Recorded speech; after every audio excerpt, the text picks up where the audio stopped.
अरे गई तारे गई नदिया किनारे अरे गई नदिया किनारे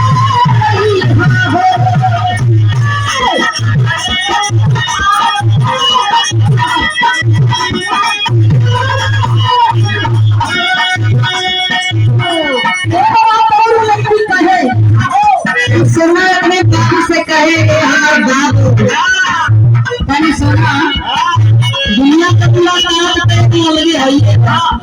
लेकिन सोशल मीडिया मिला सही है कहे गरीबी की बात मुलाकाती कही है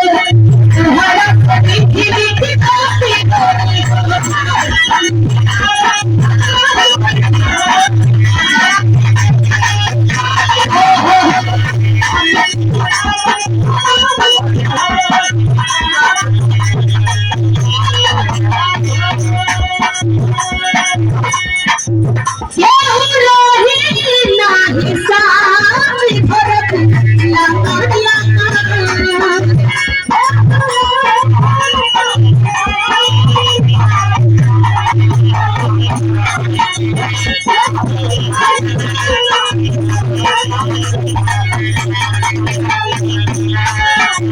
लड़की का है तस्वीर हमारे प्यार के आवाज नहीं है चंदा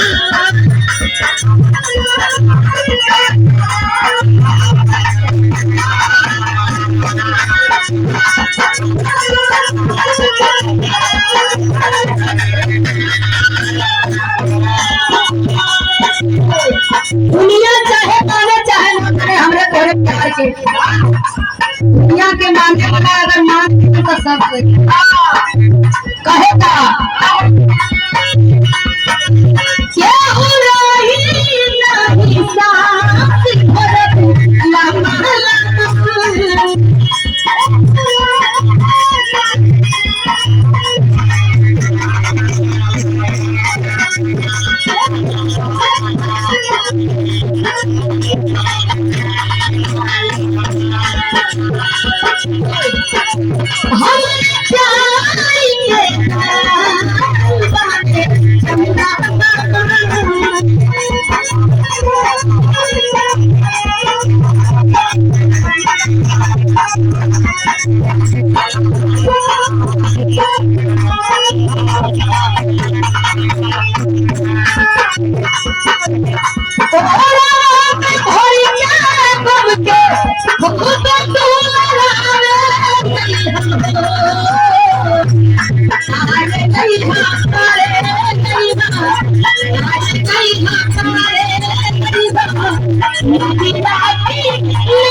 कहने भी